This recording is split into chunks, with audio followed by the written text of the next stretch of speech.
अस्सलाम वालेकुम। Welcome students lecture number 11 में। और आज के लेक्चर में हम अपने पेपर का एक इंतहाई अहम तरीन टॉपिक पढ़ेंगे। ये पेपर पॉइंट ऑफ व्यू से भी बहुत ज़्यादा इम्पॉर्टेंट है और इसके साथ साथ डेटाबेस की अंडरस्टैंडिंग के लिए कि डेटाबेस किस तरह से काम कर रही है। जो डेटा लास्ट लेक्चर में जिस तरह से हमने पढ़ा रिलेशन में स्टोर किया जाता है उसे किस तरह से गेट किया जाएगा, किस तरह से उस पर डिफरेंट वर्किंग्स की जाएंगी। की and its types in database. तो इस लेक्चर में हम देखेंगे कि की क्या है और उसकी टाइप्स क्या होती हैं जिन्हें हम डेटाबेस में इस्तेमाल करते हैं।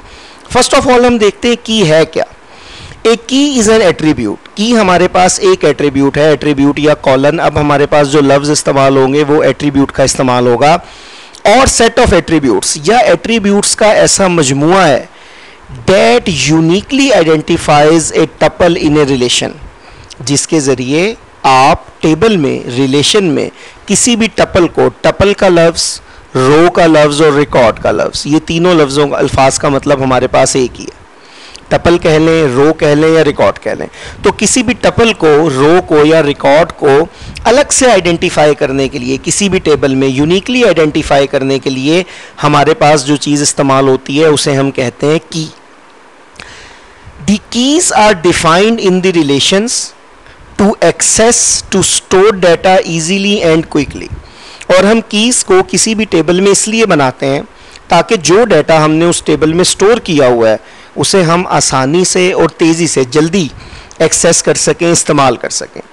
दे are also use to create relationships between different relations. और अगर हमारे पास डिफरेंट रिलेशंस हैं, उनके दरमियान हमने कोई रिलेशनशिप क्रिएट करना है, उसके लिए भी कीज़ इस्तेमाल होंगी। आगे आगे हम इसकी टाइप्स में देखते हैं। टाइप्स, हमारे पास 7 तरह की कीज़ होती हैं और हर की पे हम इंशाल्लाह स्लाइड से, डिटेल से, डायग्राम के साथ डिस्कस करेंगे। और इस क्वेश्चन के आंसर में सिंपल सी जो टेबल की डायग्राम सी होती है, या डायग्राम अगर आप बगैर डाटा के भी बनाएं, जैसे यहाँ एग्जांपल्स में हमारे पास है, तो वो भी ओके है, लेकिन ज़रूर बनानी है। प्राइमरी की, कंपोजिट की या इसे कनकैटिनेट की भी कहा जाता है, कैंडिडेट की, ऑल्टरनेट की, फॉरेन की, सेकेंडरी की और सॉर्ट या कंट्रोल की। ये हमारे पास 7 टाइप्स हैं कीज़ की। और हर एक टाइप में हमें कुछ ऐसी अलग चीज़ आइडेंटिफाई करने के लिए मिलती है जो कि उस टाइप की खासियत है। फर्स्ट ऑफ ऑल आते हैं हम प्राइमरी की में।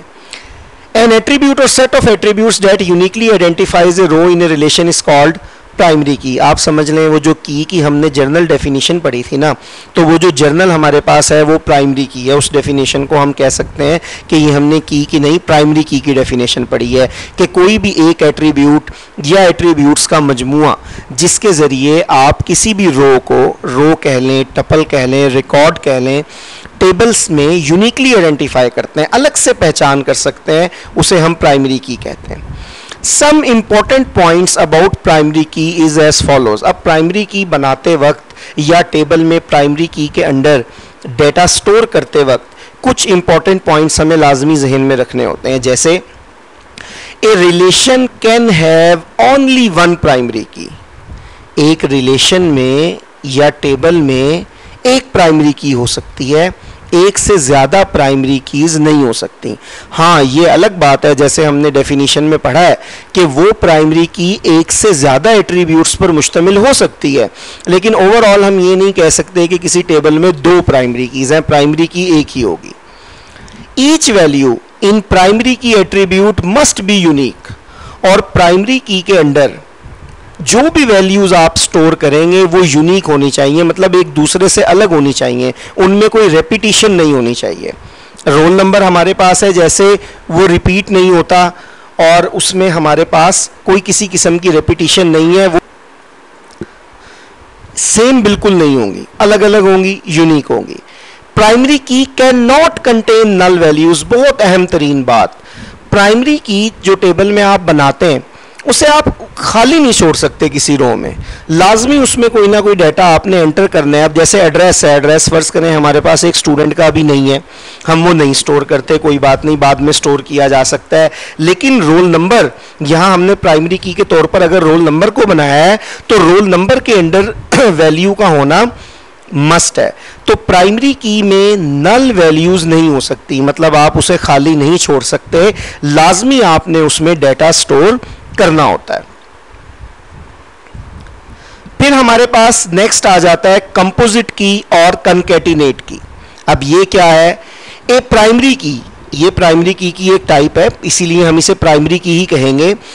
डेट कंसिस्ट ऑफ 2 और मोर attributes is called composite key. ऐसी प्राइमरी की जो 2 या 2 से ज्यादा एट्रीब्यूट्स पर मुश्तमिल है उसे हम कंपोजिट की कहते हैं। अगर सिंगल है तो उसे सिंपल प्राइमरी की कह दिया जाता है, और अगर हमारे पास वो 2 या 2 से ज्यादा एट्रीब्यूट्स पर मुश्तमिल है तो हम उसे कंपोजिट की कहते हैं या कनकैटिनेट की कहते हैं। जैसे यहां हमारे पास रिजल्ट एक एंटिटी है या रिजल्ट नाम का एक टेबल है या रिलेशन है, उसमें हमने रोल नंबर और सब्जेक्ट, जैसे इसे अंडरलाइन किया हुआ है, दोनों को मिलाकर एक कंपोजिट की बनाई है। देखिए यहां ना कंपोजिट की जरूरत भी है। वो कैसे है? अगर हम यहां सिर्फ रोल नंबर को प्राइमरी की बनाते हैं तो प्राइमरी की बनाने का मतलब है कि रोल नंबर के अंडर जितनी भी वैल्यूज आएंगी उनमें रिपीटिशन नहीं आ सकती। अब अगर एक स्टूडेंट 5 सब्जेक्ट पढ़ रहा है और आपने 5 के 5 सब्जेक्ट के मार्क्स स्टोर करने, तो जाहिर सी बात है उसका रोल नंबर आपको 5 बार तो लिखना पड़ेगा। मैं फर्स्ट टाइम लिखूंगा रोल नंबर 101 इंग्लिश, फिर roll number 101 Urdu, roll number 101 computer, roll number 101 physics, roll number 101 mathematics. मतलब जितने सब्जेक्ट के मार्क्स आप स्टोर कर रहे हैं उतनी बार आपको रोल नंबर लिखना पड़ेगा, सब्जेक्ट में भी सब्जेक्ट का नाम लिखना पड़ेगा, मार्क्स भी लिखने पड़ेंगे और रोल नंबर बार बार रिपीट होगा। प्राइमरी की के बारे में हम पढ़कर आए हैं कि वो यूनिक है, उसमें रिपीटिशन नहीं हो सकती। तो यहां से हमें पता लगता है कि आप इस सिचुएशन में, मतलब जो रिजल्ट के रिलेशन वाली सिचुएशन है टेबल वाली, इसमें सिर्फ रोल नंबर को प्राइमरी की नहीं बना सकते। तो यहां हम रोल नंबर और सब्जेक्ट के कॉम्बिनेशन से कंपोजिट की बना देते हैं कि अगर रोल नंबर 101 है और उसका सब्जेक्ट इंग्लिश है तो एक बार रोल नंबर 101 इंग्लिश इकट्ठा आ जाएगा, नेक्स्ट टाइम ये इकट्ठा नहीं आएगा। अगर यहां इंग्लिश होगा तो रोल नंबर 101 नहीं हो सकता, रोल नंबर 101 होगा तो सब्जेक्ट इंग्लिश नहीं हो सकता, क्योंकि एक बार किसी सब्जेक्ट के मार्क्स स्टोर करने के बाद दोबारा आपको उस सब्जेक्ट के मार्क्स स्टोर करने की जरूरत नहीं रह जाती। एक ही बार हमारे पास मार्क्स स्टोर करना काफी होता है। तो कंपोजिट की यहां हम रोल नंबर और सब्जेक्ट को बनाएंगे। कैंडिडेट की, ए रिलेशन में कंटेन मेनी एट्रीब्यूट्स और set of attributes that can be used as primary key. अब एक टेबल है, उस टेबल में काफी एट्रीब्यूट्स हैं और उन सब एट्रीब्यूट्स में हमारे पास काफ़ी एट्रीब्यूट्स ऐसे हो सकते हैं जिनमें रेपिटिशन नहीं है। मिसाल के तौर पर आप एक टेबल बनाते हैं, उसमें स्टूडेंट का आईडी कार्ड नंबर लेते हैं, उसका रजिस्ट्रेशन नंबर लेते हैं, उसका रोल नंबर लेते हैं। अब हमें पता है कि रजिस्ट्रेशन नंबर जो हमें बोर्ड या यूनिवर्सिटी की तरफ से मिलता है वो हर स्टूडेंट का अलग अलग है, रिपीट नहीं हो सकता। रोल नंबर जो स्टूडेंट को दिया जाता है वो अलग है, रिपीट नहीं हो सकता। आईडी कार्ड नंबर जो हमारा है वो अलग है, रिपीट नहीं हो सकता। तो यहाँ भी फॉर एग्जांपल हमें 3 एट्रीब्यूट्स ऐसे मिल गए जिनमें रेपिटिशन नहीं होती, जो यूनिक है। यही बात यहाँ लिखी हुई है कि ए रिलेशन में कंटेन मेनी एट्रीब्यूट्स और set of attributes that can be used as primary key. काफ़ी एट्रीब्यूट्स या एट्रीब्यूट्स का मजमूआ ऐसा हो सकता है जिन्हें हम प्राइमरी की के तौर पर इस्तेमाल कर सकते हैं। The attributes or set of attributes that can be used as primary key is called candidate key।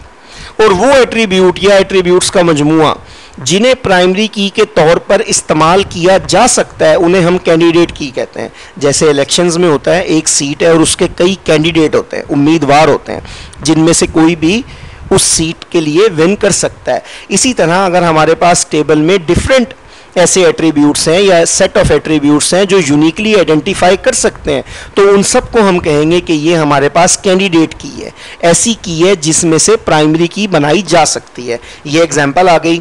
Student के रिलेशन में रोल नंबर और रजिस्ट्रेशन नंबर, ये दोनों चीज़ें हम कहते हैं हमारे पास कैंडिडेट की हैं।